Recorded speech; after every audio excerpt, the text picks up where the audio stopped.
Comment savoir que tu as atteint la foi? Et la réponse est simple, fluide et facile.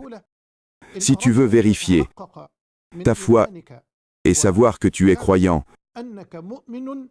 alors évalue-toi à l'aune des versets de la foi dans le noble Coran. Évalue-toi face aux versets coraniques dans lesquels le Seigneur de la création a mentionné les qualités des croyants. Et médite et réfléchis, et sois sincère avec ton Seigneur, puis sois sincère avec toi-même. Ces qualités sont-elles présentes en toi, celles que le Seigneur des cieux et de la terre a mentionnées chez les croyants ou non? Et tu peux, à travers cet examen, cette méditation et cette réflexion, découvrir la réalité de ta foi en ton Seigneur, majestueux et exalté. Lis par exemple, avec moi le début de la sourate Al-Mu'minun. Lis sa parole, pureté à lui. Bienheureux sont les croyants. Qui sont les croyants au Seigneur? Et quelles sont leurs qualités au Seigneur? Méditez sur ces qualités. Et évalue-toi ma sœur et ma fille sur chaque qualité. Parmi ces qualités, bienheureux sont les croyants, qui sont humbles dans leurs prières, et qui se détournent des futilités, et qui s'acquittent de la zakat, et qui préservent leur sexe, sauf avec leurs épouses ou les esclaves qu'ils possèdent. Car là, ils ne sont point blâmables, alors que ceux qui cherchent au-delà de cela sont les transgresseurs, et qui veillent à la sauvegarde des dépôts confiés à eux et honorent leurs engagements, et qui observent strictement leurs prières. Est-ce que ces qualités sont présentes en toi? L'humilité dans la prière est-elle réalisée? Te tiens-tu devant ton Seigneur, pureté et exaltation à lui, en méditant sur ce que tu lis du livre d'Allah et des versets d'Allah, en réfléchissant à la grandeur, la majesté et la beauté de celui devant qui tu te tiens, pureté à lui, au point que ton corps s'apaise et que ton cœur s'humilie, et que ton œil pleure.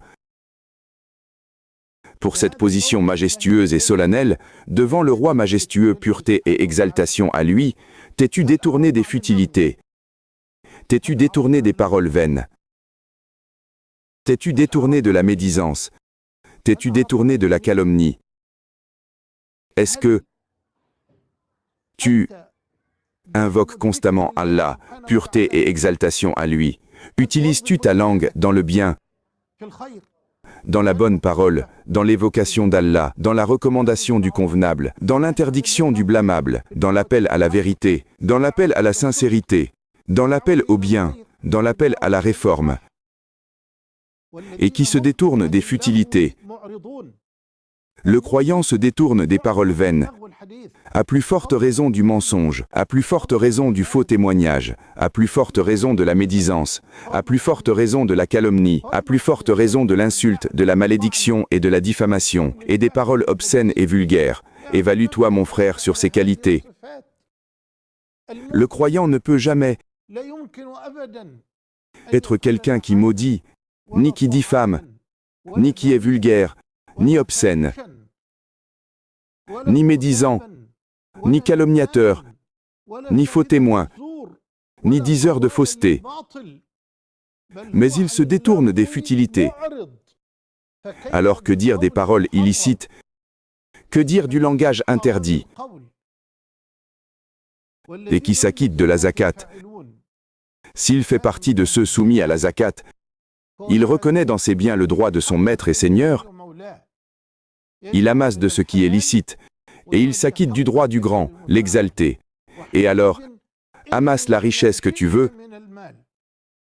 Si tu peux amasser des milliards, tu les amasses avec ces deux conditions, que tu amasses du licite, et que tu extrais de cet argent le droit du grand, l'exalté, et le droit des pauvres et des nécessiteux, et qui s'acquitte de la zakat. Puis méditez sur cette magnifique quatrième qualité parmi les qualités des croyants, et qui préservent leur sexe, sauf avec leurs épouses, ou les esclaves qu'ils possèdent, car là ils ne sont point blâmables. Alors que ceux qui cherchent au-delà de cela sont les transgresseurs. la préservation du sexe. Le croyant est pur. Pur. Il préserve son sexe, sauf avec son épouse. Il ne s'approche pas de la fornication.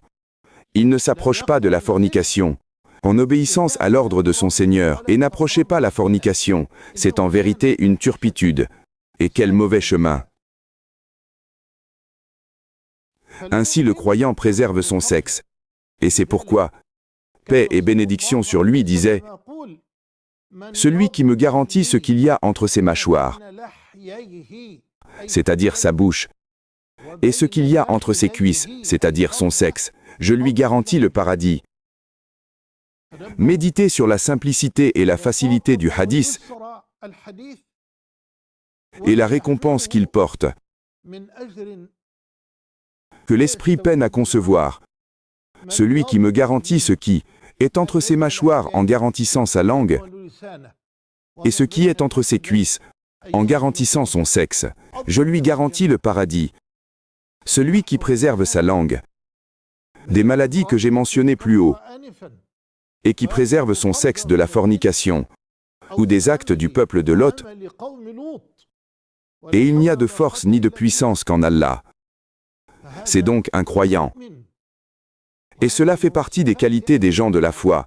Puis la cinquième qualité, au début de la sourate Al-Mu'minun seulement, et qui veille à la sauvegarde des dépôts confiés à eux, et honore leurs engagements.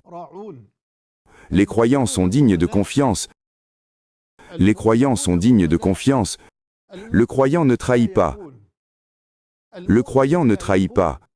Au contraire, le croyant est digne de confiance concernant les biens des gens, et l'honneur des gens, et le sang des gens et leurs âmes. Oui, le croyant est celui à qui les gens confient en toute sécurité leurs biens et leur propre personne. C'est cela le croyant, et le musulman est celui dont les musulmans sont à l'abri de sa langue et de sa main. Le croyant est donc digne de confiance. Il ne trahit pas. Il ne trahit pas.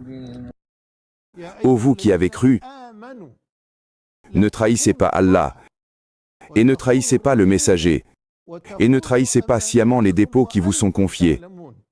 Ne trahissez pas Allah en contredisant son livre, en contredisant ses ordres, ses interdits et ses limites. Et ne trahissez pas le messager. Mais suivez son commandement et évitez son interdiction, et arrêtez-vous à ses limites, et suivez sa sunna et conformez-vous à sa législation, et soutenez son appel et élevez son étendard, et ne le trahissez pas par l'innovation, la déviance, l'égarement et la séduction.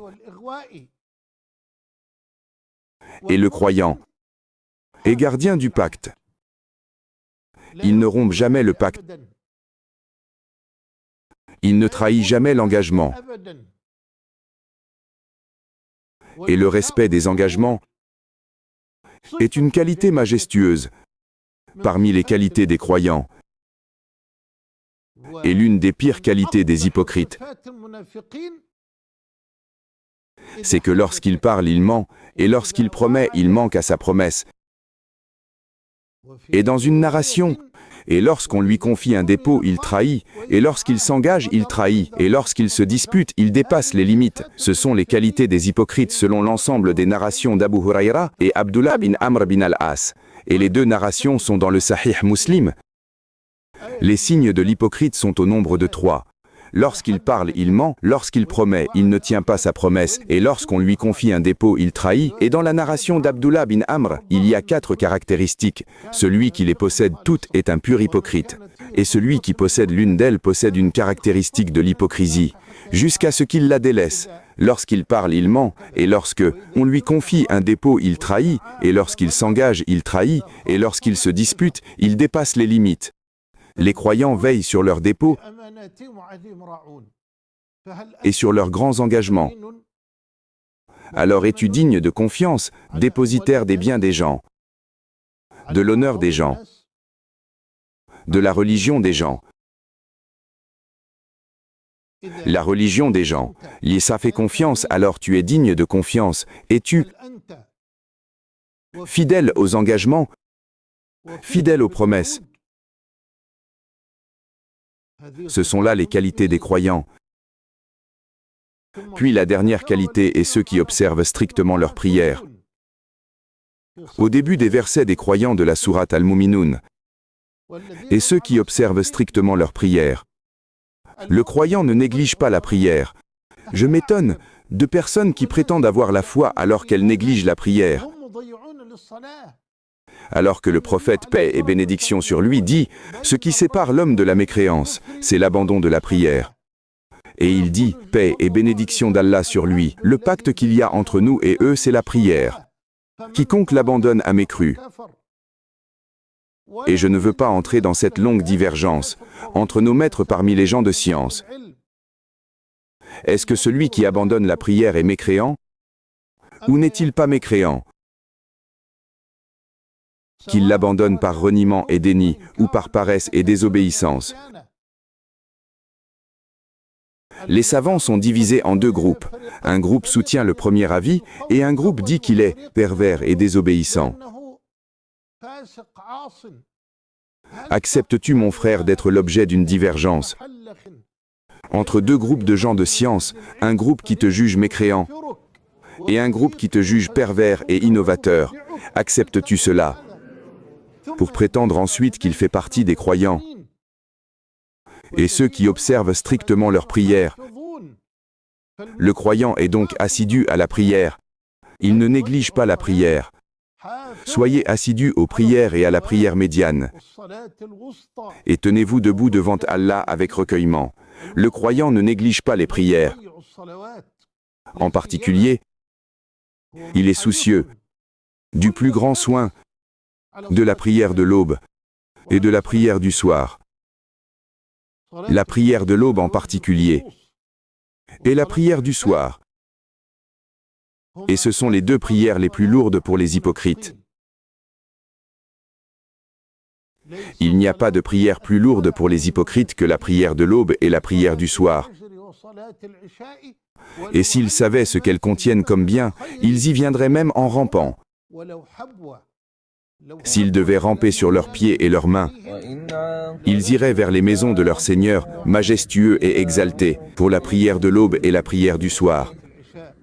Et le prophète, paix et bénédiction d'Allah sur lui, dit, annonce la bonne nouvelle à ceux qui marchent vers les mosquées dans l'obscurité, d'une lumière parfaite le jour de la résurrection. Et il dit, paix et bénédiction sur lui, celui qui se purifie dans sa maison, puis se dirige vers l'une des maisons d'Allah pour accomplir l'une des obligations d'Allah.